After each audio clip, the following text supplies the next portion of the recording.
Sport 2, it's the social. Sam, Ellard and Flex from the United View. We are with you until 5 o'clock this evening. So now, Flex, it's time to talk about the club that you love more than most. It is Manchester United. Lots of different Manchester United stories have been doing the rounds over the past couple of days, as there always is. The one that caught my eye, though, was on yesterday morning. Yeah. A story that I read in the Telegraph Sport from James Ducker, who's very well connected to Manchester United. He says only 3 players are safe. United will listen to offers for almost every player this summer, including Marcus Rashford. A lack of Champions League football means only a select few players are off limits. The club looked to try and raise funds. The 3 players that were named were Garnacho, Mainu and Højlund.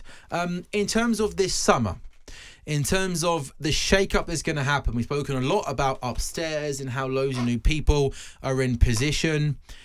How much of a change are you expecting on the pitch this summer?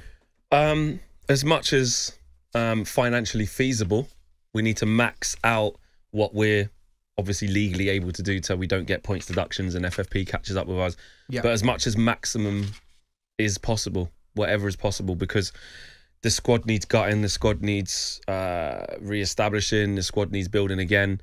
And that has been the case for quite a while. But especially with the major surgery that Ineos are doing and are planning to do, I think it's right that basically what we're hearing for the first time, you know, from a lot of credible reporters, by the way, James Ducker is just one of those, Simon Stone is another, David Ornstein is another. There's quite a few good reporters saying that, okay, in one breath, Manchester United aren't actively looking to sell player X, but if somebody comes with the right price, we will listen. That's saying everybody's got a price, apart from a few untouchables.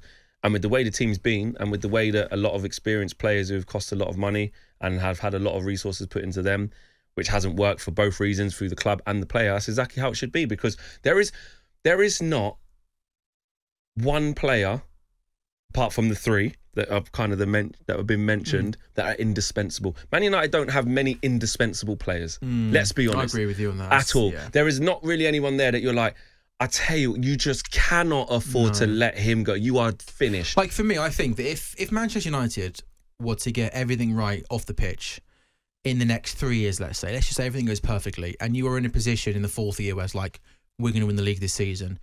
You look at every single player in this current squad, I honestly genuinely think there's only one of these players that will be in your starting 11 and that's in that time. Mainu. Yeah, 100%. I thought even like you know, Garnacho is a good player. I think Højlund showed promise. But I think as you get better and better and better, and in 6 transfer windows, as players come and go, I think you'll get to a point where I think Garnacho will get moved on. Like, I think right now, I'm not saying selling this summer, obviously not. But do you agree with that, though?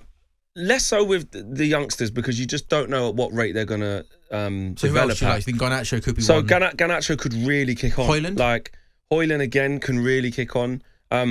Me personally, I want an experienced striker in this summer where he can learn off. He shouldn't be starting every game for Manchester United. Not ready to do it. He spent big money on those Flex. But he spent, not his fault. Again, bad decisions. This new regime of Ineos would not spend £74 million on a kid from Atalanta who scored 9 goals. And then make him our starting striker with no support and say, do it all. Ludicrous. Again, these are the sins of the past that Man United need to undo. So, but just with those 3 players, Kobbie Mainoo at the top of that list, I absolutely agree. Indispensable. Yeah. Build the team around him. Martinez, I'm happy with. There is this injury situation now, which he's had 2. I think Martinez is a good player. But they both always injured. They never fit. Yeah, well. So, sure. 100%. Sure, got to move on. Got to move on from You didn't get rid of Luke Shaw? Absolutely. It's a shame, but it's 9 years now. And he's never fit for long enough. He's just not fit for long enough. And if we're talking about, all we've spoken about this year is injuries. Eric Ten Hag hasn't been able to pick his best 11 because of injuries. Well, why are we then investing into players who clearly have shown us a large sample size of a lack of availability? Luke Shaw, since his whole career, has played nearly about 50% of the games. Same with Raphael Varane. So when you're talking about letting these players go, so you're saying Varane's not good enough. No, I'm saying he's not reliable enough. Bruno Fernandes has been speaking to the media this week back in Portugal, to Portuguese media, and has been picked up by a lot of people in this country. He's had some interesting things, Flex, to say about his future. If I have to think about not continuing in the Premier League, it won't be until after the Euros, because nothing will be able to take my focus away from the FA Cup final and the Euros, and there's nothing more important than that at the moment. But when sort of more pushed on his future, I didn't quite go on to say that I am going to be at Man United next. It was very much, we'll have to wait and see after the Euros, which maybe was an interesting thing for a Manchester United captain to say. Could you see Bruno Fernandes being moved on, or not being moved on, wanting to move on in the summer? Probably not this summer. I covered this morning on the show, and I think it's important when you look at the actual quotes of what was said. So go on. He says, at this, for a player to stay, there has to be a player who wants to stay and a club who want to keep him. At this moment, I feel like there is that on both sides. He makes that clear. But of course, again, at a time when Manchester United, there's loads of reports saying everyone's essentially got a price, will listen. I think you're naive to just think that, it's a given that Bruno will stay for many, many years more. And he's basically saying in the same interview, he also says, well, if you want me to be really honest, I'm not going to even think about that until after the Euros. He didn't say, I'm leaving. He says, as it stands now, at the time of doing this interview, I want to stay here and the club want me to be here. That's how it is right now. So I don't think he's going to leave. But, some fans... Do you want him to stay? Some fans, yeah, I don't mind him staying. Some fans choose to live with their head under a rock and don't think Ineos are serious about making big changes when we've just seen the whole football department ripped apart. Two other high-profile people today as well. Yesterday evening, gone. Like John Murtough, gone. Richard Arnold, gone. Are you feeling really optimistic about the future? Very, very optimistic. There's no guarantee that this is going to work, but what it is it's the catalyst for deep-rooted change, which has had to happen. So Man United fans that are on the fence of, don't change the manager, don't change this because we always do that. There is huge change. At the moment that 1.25 billion of the club was sold and Sir Jim Ratcliffe came in, a new era began. Like, we haven't seen this. This is like Woodward, Murtough, Arnold. These guys have been at the club a very long time making really poor decisions. It's a whole new era. So the Eric Ten Hag, the Man United that Eric Ten Hag signed up to be a part of, even that now looks different. Very different. So now it's about an alignment of vision. Do Ineos, forget what the fans are saying, because we can argue to the cows come. Some people are saying, seen enough, mate. This manager hasn't got it. He's clueless. He doesn't this. The other side is saying, look at the injuries. He had a good first season. Give him time. Look at Arteta. Give this man time. All equal and valid arguments. The real crux of it is do Ineos look at Eric Ten Hag and think he aligns with their vision? Do they think that with us changing all of these things, can he still be our guy? If they don't think so, he'll be gone. The evidence shows us that. They've got people out the door before the end of the season. People have been there 10 years. They'll get rid of a manager in his last season. So the jury's going to be out. And that's where I honestly think it's not 50-50, but it's close. I think Ineos are just ascertaining whether he fits into aligns with what they want to do. I'm not sure. I think that I'm convinced they must be looking at other people, because I think he's a poor coach, and I think his time overnight. Did you think he was a poor coach when he came to United?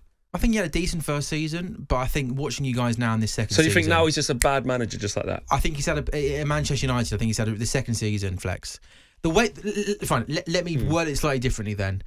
The way you guys have played this season and been set up this season is a team that's been coached terribly. I'm actually going to take that back because Gary Neville once famously exclusively told me that Man United's a graveyard for managers. You always say no, it's a great line. Yeah. And a lot of big managers have been there and haven't done well. And that doesn't mean they're bad managers.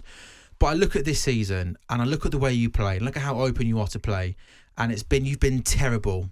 I actually believe the big question is, Flex, not they're sitting there going, is this guy good enough? They must know by now. I think the bigger question is right now our manager out there for us? And I'm not entirely sure that right now everybody out, all the managers that are out there, that there is an obvious standout candidate, and therefore I don't think they're going to go and rush and make a quick decision and go, do you know what, let's just get him in. Well, and they're not there yet. The people who make the decision, sure. Dan Ashworth's not even there. So therefore, I might just think that while everything above is being worked out and some players going to come and go, if their man that they want, or they don't think their man is out there right now, then they might just stick with Ten Hag. So I think they'll know in their head if Ten Hag is the right man long term, but I think the lack of great options out there might save him. Does that make sense? Yeah, I get what you mean. Basically, the circumstances have helped Ten Hag weirdly.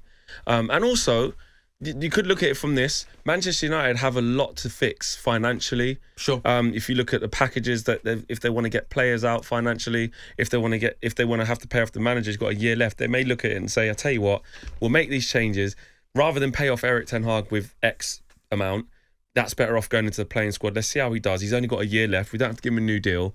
Then if we do get to say Christmas, it's easier to say okay." Because we're changing so much already. So that's what I mean. There are equal and proportionate arguments on both sides. Throw one name at you. I was talking to Jeremy about this before we came to air, because his name hasn't been mentioned a lot with the Man United job, with even the Liverpool job. But he's out of contract in a couple of weeks' time, and he's in a Champions League semi-final. Are you surprised that Thomas Tuchel hasn't been linked more with Man United? He has at Man United a bit. He nothing has here and there. too concrete, though, I don't think, from anyone respectable. I am surprised it hasn't been more concrete. Because, would you like him at Man United? Is he the sort of manager you like? I think a lot of Man United fans that I've spoken to are like, no, he falls out with every single club that he's been at and this, that and the other. He understands what it's... Chelsea fans love him, don't they? Absolutely. For me, on a personal, I think he understands big clubs. He's been at big clubs. And when you're looking at managers that are out there that have experienced that, won a Champions League and won cups, won trophies, and two, have the experience of big players, big clubs, there's not many, and that are available. He's the only one. Xavi has done a U-turn. Yeah. Xabi Alonso is staying put. Liverpool found it difficult to get to their manager. They're ending up with essentially an Eric Ten Hag, ironically. Hope he's better. they're basically going to get a guy out the Eredivisie. He's done some good stuff. That to me is Eric Ten Hag, is it not? So sure, you have to see how that goes. So yeah, the lack of suitors is something that can also help Ten Hag stay in. Like you said, but Thomas Tuchel, keep him in the job. I wouldn't be against Thomas Tuchel at all. Personally, I wouldn't. So you right now you're saying Thomas Tuchel next Man United manager. You're having that. If he was the next manager, I wouldn't be angry. There we go. Brilliant. And his sort of personality, that wouldn't put you off. You think we just need a winner in now? In fact, do you know what? It's actually his personality that makes me like him the most. When I did that big character. When we played Bayern Munich, I did the presser there at Old Trafford, and I asked him and Musiala a few questions. And when he was responding to me, and just even in general within the presser, but when he was responding to me personally, I was actually listening to him, and I just had a bit of a light. I went, "You're good." Like, you know, you just get the aura. I was actually, I forgot you're a good manager. And I think what we do in the world of football is write people off when, you know, it goes wrong at a certain club or this, that, and the other. Hang on a minute. Last time I checked at Bayern Munich, they got rid of Nagelsmann after doing all right, and he's good. Last time I checked at PSG, whoever goes through that club never really comes out looking great afterwards. Emery didn't, Poch didn't, he didn't. You know, did good stuff at Dortmund. Yeah. Won the Champions League at Chelsea. Yeah, they love And Chelsea then last fans. time I checked, since he left, watch Chelsea.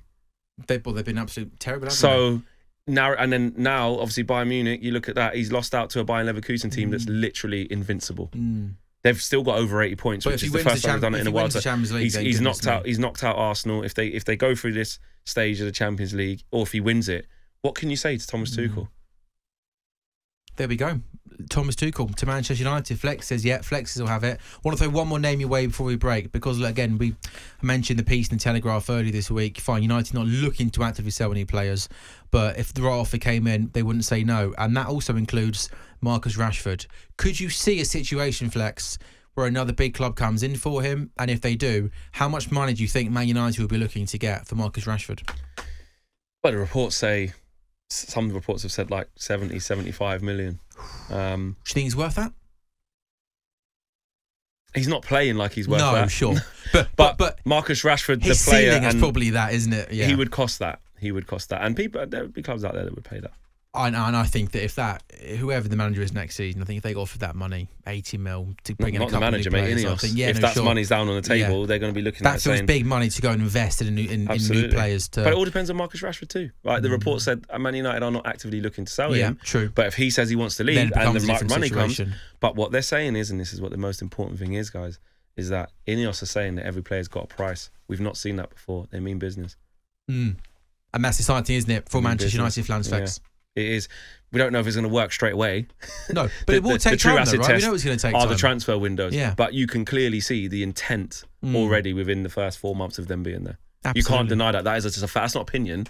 That is fact. They've literally ripped out There's reports that they don't even have the company credit card for the FA Cup final, when people used to be able to, the staff used to be able to bring a +1. I spoke to someone in the club who said, we haven't even got our tickets. It's tight. Like, it's changing. It's changing. I've also spoke to people who work at not board level, way below that, but within the sort of operations side of the club. I'm not going to say who, but different areas of the club way down that are important though. And I said, what's it like? Have you heard where you're at, where your department's at? We're just waiting.